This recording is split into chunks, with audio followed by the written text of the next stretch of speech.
فأنا ناصح لإخواني بالصدع بالحق تبيض وجوههم. السكوت في مسألة الحزبية يضرها، فاصدع بما تؤمر وأعرض عن المشركين. سلامي على دماج ورجالها والشيخ يحيى ودار العلم يا سعد بانيها. بسم الله الرحمن الرحيم.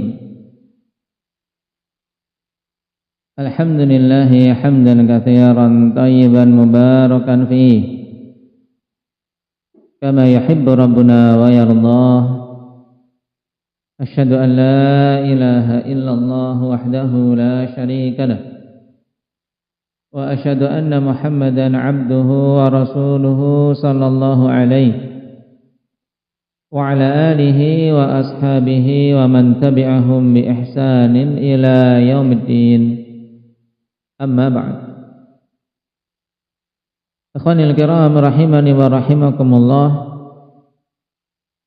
Pertemuan kemarin kita mengambil hadis yang ke-16. Yang hadis ini berkaitan dengan permasalahan pokok apa, Iqbal?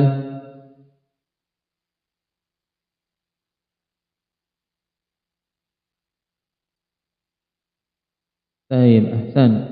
Berkaitan dengan bagaimana orang yang beriman itu bisa merasakan lezatnya dan manisnya iman. Karena iman memiliki rasa lezat, memiliki rasa manis, yang kapan saja seorang sudah bisa merasakan ya kawan, maka sungguh dia telah mendapatkan nikmat yang sangat besar. Sebab ketika telah merasakan lezatnya iman, dia betul-betul bisa merasakan apa? Ibarat surga yang disegerakan di dunia. Kenikmatan yang sangat besar yang Allah Subhanahu wa taala segerakan di dunia. Sehingga dia bisa merasakan betapa nikmatnya ibadah, merasakan betapa nikmatnya munajah kepada Allah Subhanahu wa taala. Dan kehidupan di dunianya akan betul-betul baik. Walaupun mungkin dari sisi hal-hal duniawi dia dilihat manusia banyak sekali kekurangannya kan, tapi karena telah merasakan lezatnya iman, semuanya terasa nikmat. Baik. Bagaimana bisa merasakan lezatnya iman seorang mukmin itu? Abdurrahman Isaran.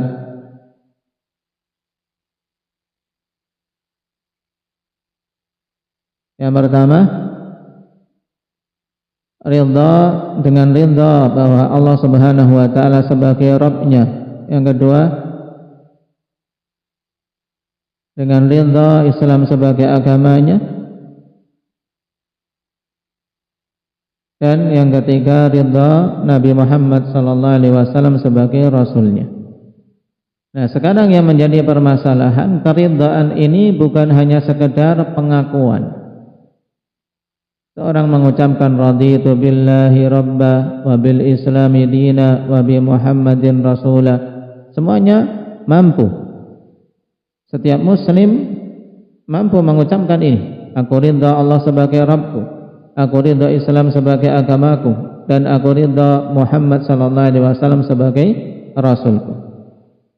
Akan tetapi keridhaan yang diinginkan di sini untuk betul-betul bisa merasakan lezatnya iman adalah apa? Keridhaan yang sifatnya khusus.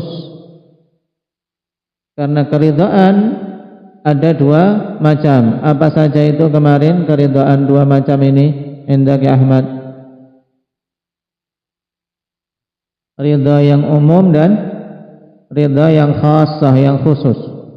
Ridha yang umum ini setiap orang yang mengaku muslim ada padanya. Seorang muslim ya, ada padanya keridhaan secara umum. Dan ini padanya dasar keimanan. Karena kalau tidak ada keridhaan yang sifatnya umum ini pada seorang yang mengaku muslim, tidak akan dikatakan muslim sejati.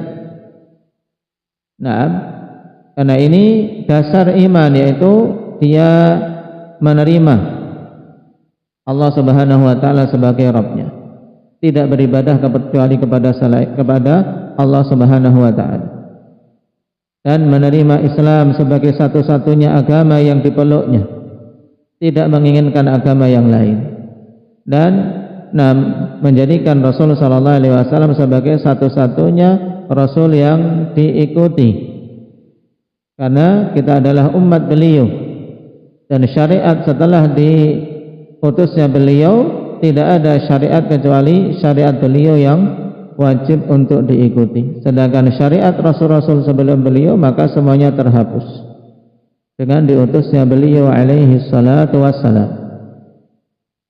Ini ridha secara umum. Adapun ridha yang sifatnya khusus, inilah apa? Yang siapa saja mewujudkannya betul-betul akan merasakan lezatnya iman. Bagaimana itu syukran? Ridha yang khusus ini.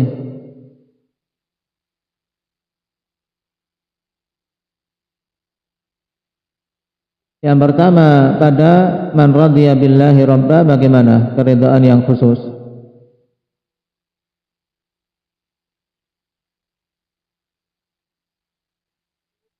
Taib, yaitu betul-betul dia mencukupkan diri dengan Allah Subhanahu wa taala dalam peribadatannya, dalam memohon pertolongannya, dalam menyandarkan urusan-urusannya. Cukup dengan Allah Subhanahu wa taala saja, tidak mencari selainnya. Kemudian wabil islami dina,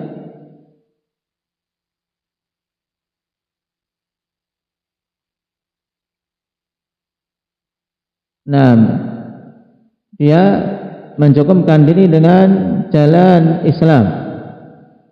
Dalam semua aspek kehidupannya dia mencukupkan dengan tuntunan Islam, tidak menoleh, tidak melirik kepada tuntunan-tuntunan selain Islam.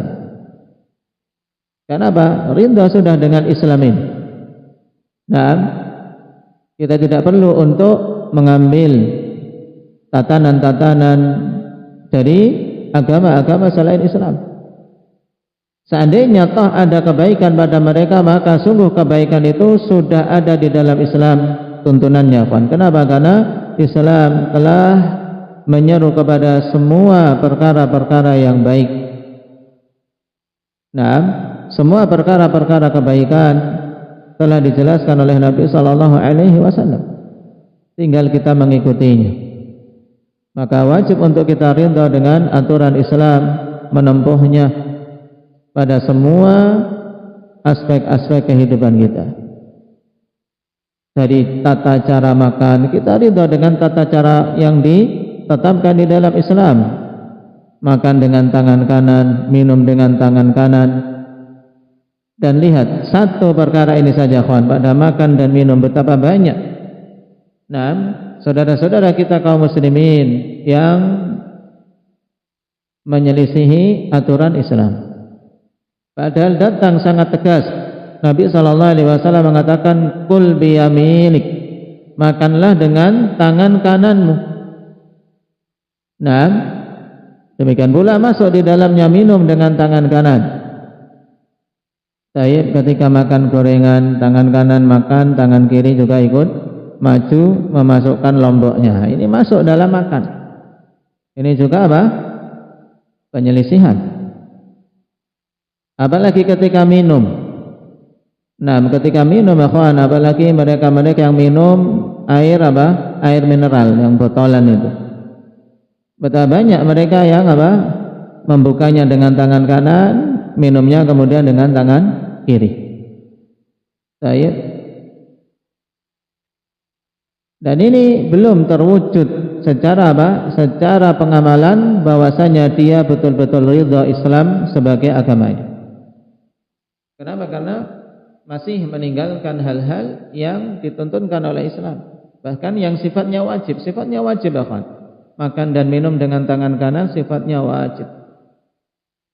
Kalau seorang menyengaja menyelisihinya, maka terjatuh dalam dosa. Karena menyelisihi larangan, dan juga menyerupai syaitan, sebagaimana Nabi sallallahu alaihi wasallam telah menegaskan bahwasanya syaitan makan dan minum dengan tangan kirinya. Wa bi Muhammadin Rasulah, keridhaan yang khusus. Kemarin bagaimana keridhaan khusus terkait wa bi Muhammadin Rasulah inda Abdurrahman Riau?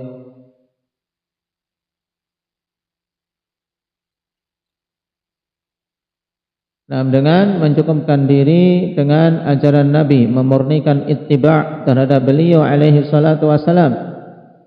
Nah, dalam tata cara ibadah, tata cara muamalah, dalam berakhlak, betul-betul dia ridha dengan apa yang dicontohkan oleh Nabi sallallahu alaihi wasallam. Berupaya menggali, meneliti, mencari apa bimbingan Nabi sallallahu alaihi wasallam dalam suatu hal. Ketika kita ingin menunaikan suatu ibadah, cari bagaimana sifat Rasul sallallahu alaihi wasallam ketika menunaikan hal tersebut. Ketika wudu misalnya, kita berupaya bagaimana mencontoh sifat wudunya Nabi sallallahu alaihi wasallam. Ketika salat, bagaimana kita mencontoh sifat salatnya Nabi sallallahu alaihi wasallam. Baik, bahkan pada hal-hal yang sifatnya mubah, ketika tidur, bagaimana tidurnya Nabi sallallahu alaihi wasallam. Baik, maka ini perwujudan dari keridhaan kita bahwasanya Nabi Muhammad sallallahu alaihi wasallam adalah rasul kita. Kapan saja akhwan seorang betul-betul mewujudkan hal tersebut, yakin dia akan bisa merasakan rasa lezatnya iman. Baik, sekarang kita masuk pada bab berikutnya. Qala al-muallif wafaqahu Allah taala, babul imani billahi wa fadilati ihsa'i asma'ihi al-husna. Sekarang kita masuk pada perincian berkaitan dengan rukun-rukun iman. Setelah kita ketahui bahwasanya rukun iman ada 6 sebagaimana terkumpul dalam hadis Jibril, maka kita mulai dari pembahasan tentang iman kepada Allah Subhanahu wa taala. Dan sebagai faedah akhwan disebutkan oleh Imam Ibnu Abil Izz rahimahullahu taala dalam syarah Aqidah At-Tahawiyah bahwasanya sebaik-baik urutan dalam pembahasan akidah untuk mengikuti alur dan urutan yang disebutkan oleh Nabi sallallahu alaihi wasallam dalam hadis Jibril. Mengurutkan mulai dari pembahasan iman kepada Allah, kemudian iman kepada para malaikat, kemudian kepada kitab-kitabnya, kemudian kepada rasul-rasulnya, kemudian iman kepada hari akhir, dan iman kepada takdir. Baik. Nah, berkaitan dengan iman kepada Allah telah kita singgung pada pertemuan yang lalu, akhwanifillah, bahwasanya iman kepada Allah harus terpenuhi berapa hal. Indak ya Fadil? 4. Apa saja? Yang pertama, iman tentang wujudnya Allah, bahwasanya Allah itu ada. Mudahnya berarti yang pertama beriman bahwasanya Allah itu ada. Yang kedua, Abah Muhammad Aceh,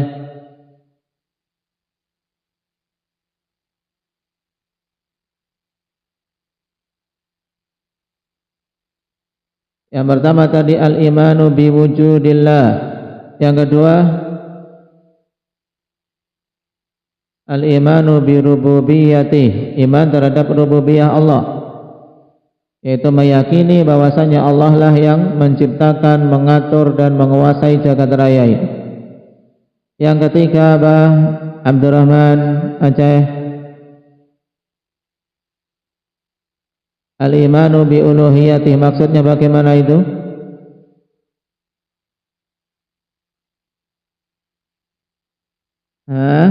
Itu rububiyah ya akhi. Beriman bahwasanya Allah satu-satunya zat yang wajib diibadahi, yang hak untuk diibadahi. Kemudian yang keempat apa, Arif? al-iman bi asma'illahi wa sifatih.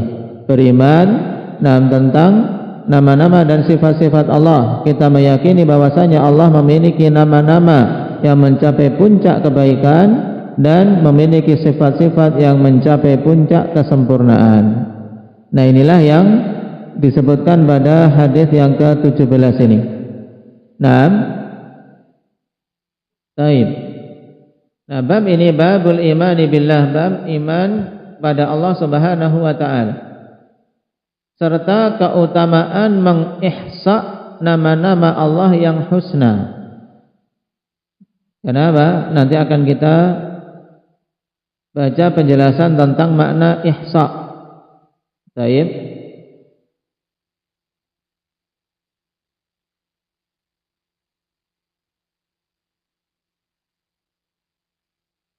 Kita meyakini akhwan bahwasanya Allah Subhanahu wa taala memiliki nama-nama yang husna sebagaimana ditegaskan dalam beberapa ayat di dalam Al-Qur'an.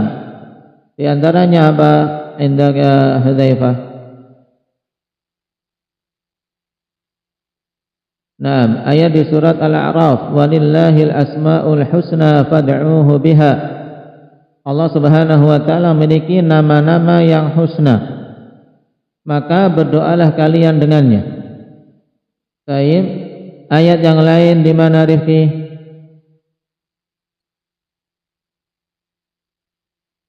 Di surat Thaha bagaimana?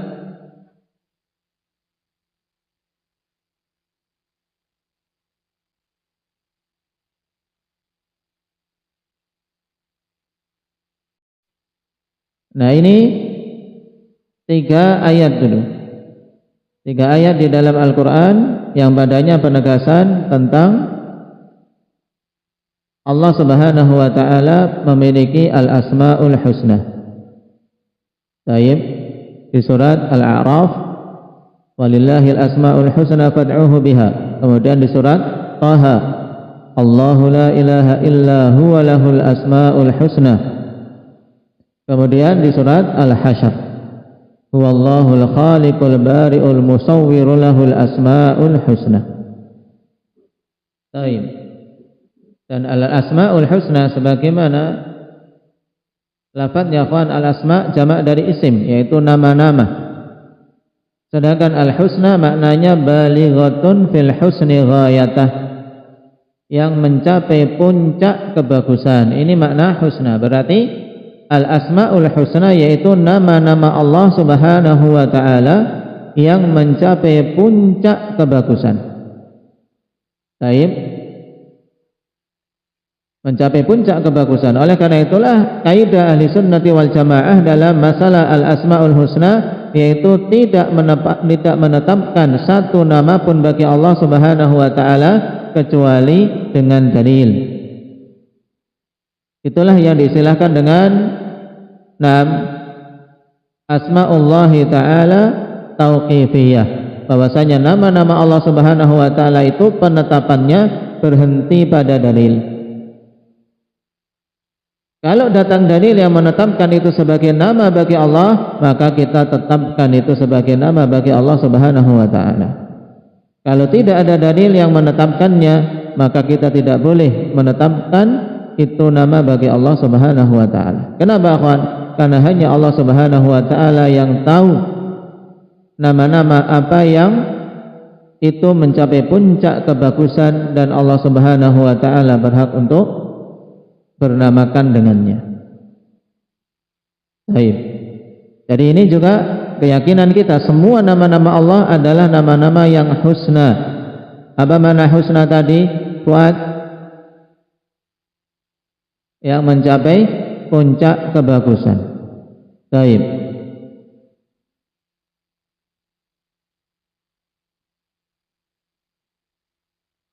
Qala hafizahullah ta'ala an Abi Hurairah radhiyallahu anhu anna an-nabiy sallallahu alaihi wasallam qala inna lillahi tis'atan wa tis'ina asman mi'atan illa wahidah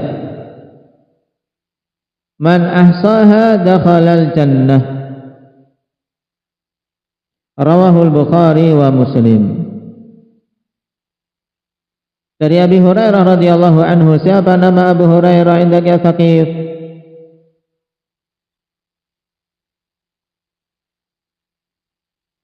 Terjadi khilaf yang panjang tentang nama Abu Hurairah sampai 80 lebih pendapat.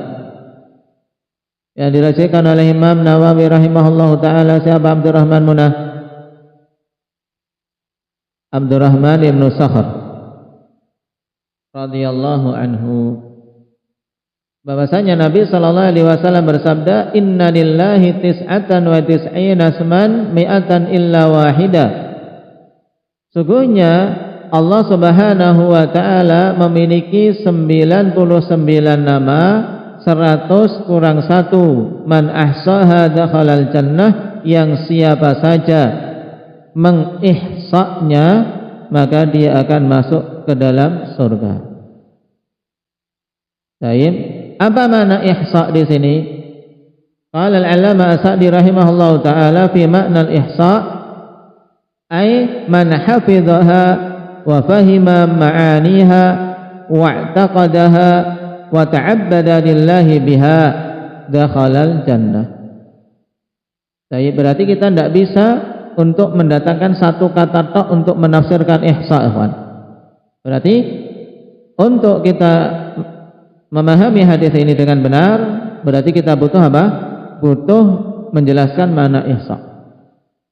Makna ihsa yaitu yang dikatakan oleh Nabi, man ahsaha dakhalal jannah, yaitu maksudnya siapa saja yang menghafalnya dan memahami makna-makna yang terkandung dalam nama-nama tersebut serta meyakininya dan beribadah kepada Allah Subhanahu wa taala dengan nama-nama itu, maka dia akan masuk ke dalam surga.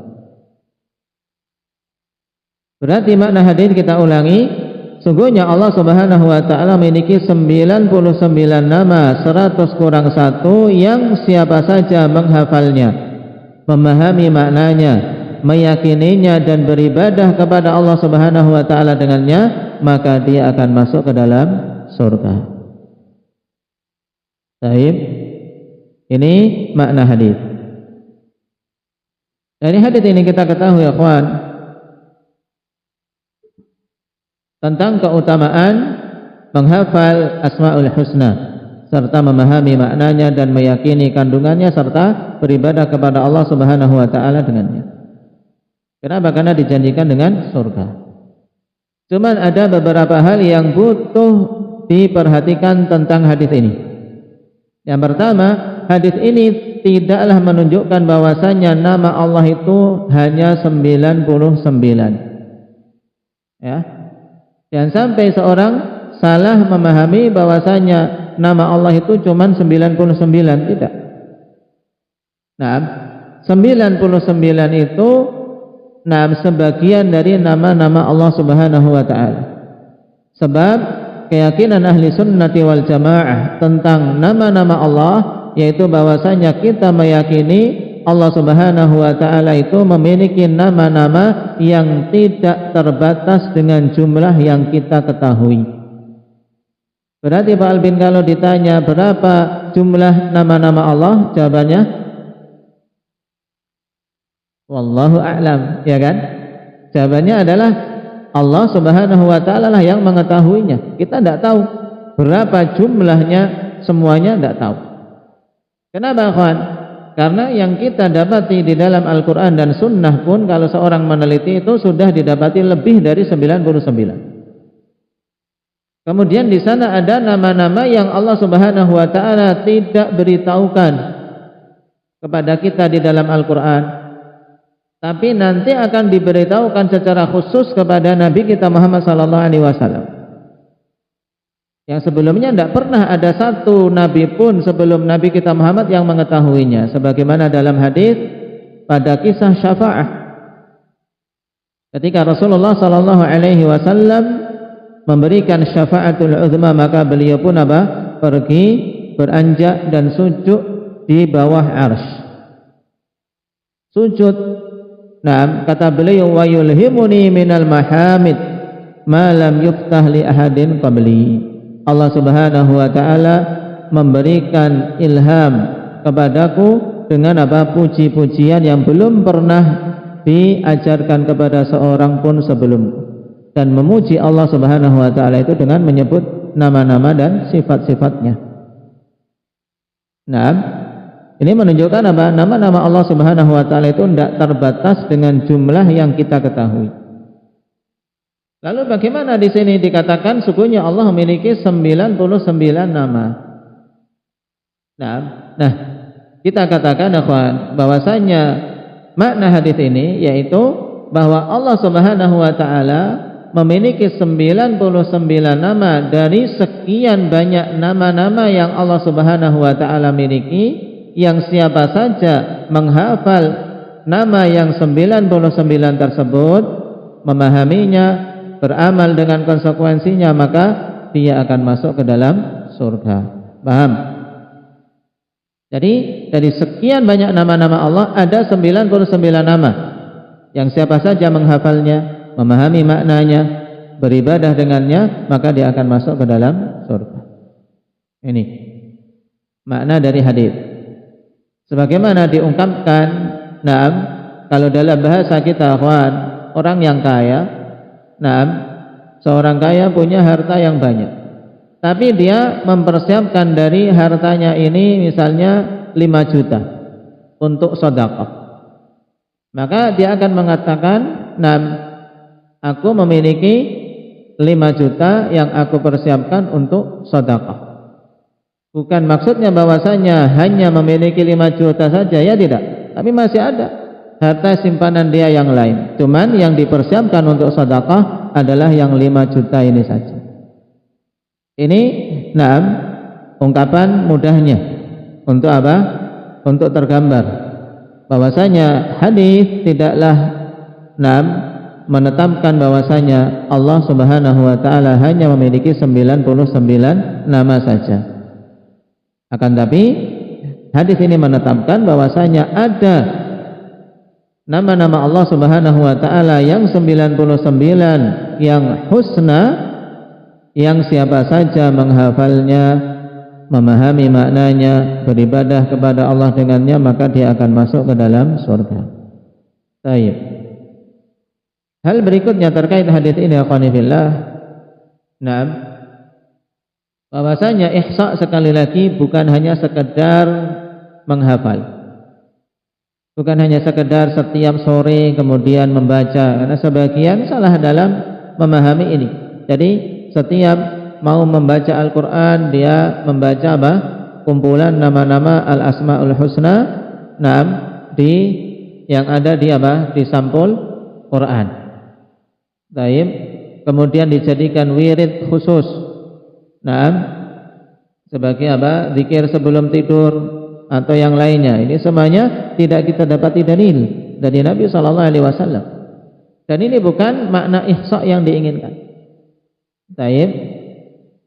Tapi makna ihsa yang diinginkan tadi kita hafalkan nama-nama tersebut, kemudian pahami maknanya. Pahami makna nama-nama Allah Subhanahu wa taala, kemudian yakini kandungan, karena setiap nama akhwan terkandung di dalamnya sifat. Ini keyakinan ahli sunnati wal jamaah, yaitu pada setiap nama dari nama-nama Allah itu terkandung di dalamnya sifat yang ditunjukkan olehnya. Allah Subhanahu wa taala di antara namanya Al-Ghaffar, Zat yang Maha Pemberi ampunan. Maka kita yakini bahwasanya di antara sifat Allah yaitu Allah bersifat memberi ampunan kepada hamba-hambanya yang meminta ampun kepadanya. Di antara nama Allah Subhanahu wa taala As-Sami', Zat yang Maha mendengar. Maka kita yakini di antara sifat Allah yaitu Allah mendengar segala sesuatu, yang keras maupun yang lirih, bahkan yang berbisik-bisik pun Allah Subhanahu wa taala mendengarnya. Nah, ini maksud dari meyakini kandungan dari nama-nama Allah Subhanahu wa taala yang husna tadi. Baik. Hal berikutnya, sebagaimana pula akhwan, bukan merupakan bentuk pengamalan hadis ini, yaitu dengan menjadikan nama-nama Allah sekedar pajangan dan hiasan. Tertulis di jalan-jalan, terkadang sebagian ditulis di jalan-jalan, di taman-taman, di alun-alun, Asmaul Husna. Baik. Di atasnya Ar-Raqib. Tertulis Ar-Raqib, di bawahnya orang pacaran. Nah, terkandung di dalamnya apa? Pengamalan Asmaul Husna. Di atasnya tertulis indah sekali Ar-Raqib, zat yang maha mengawasi hamba-hambanya. Bawahnya orang judi. Nah, baik. Ini bukan pengamalan Asmaul Husna, bahkan cenderung padanya apa? Ihanah, dan cenderung hanya sekedar untuk hiasan-hiasan saja. Maka ini bukan pengamalan yang benar dalam apa? Dalam mengihsa Asmaul Husna yang disebutkan dalam hadis ini. Baik.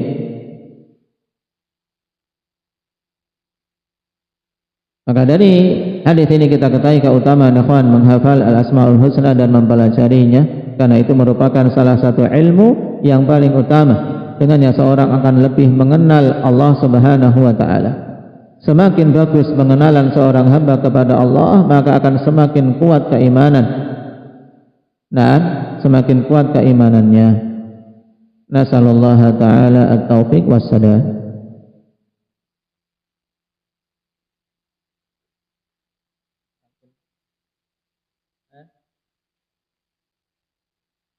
Talqin untuk Zakaria. Baik. An Abi Hurairah radhiyallahu anhu أن النبي صلى الله عليه وسلم قال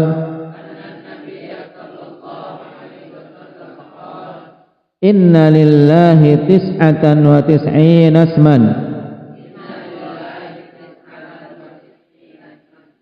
مئة إلا واحدة من أحصاها دخل الجنة. Rawahul Bukhari wa Muslim.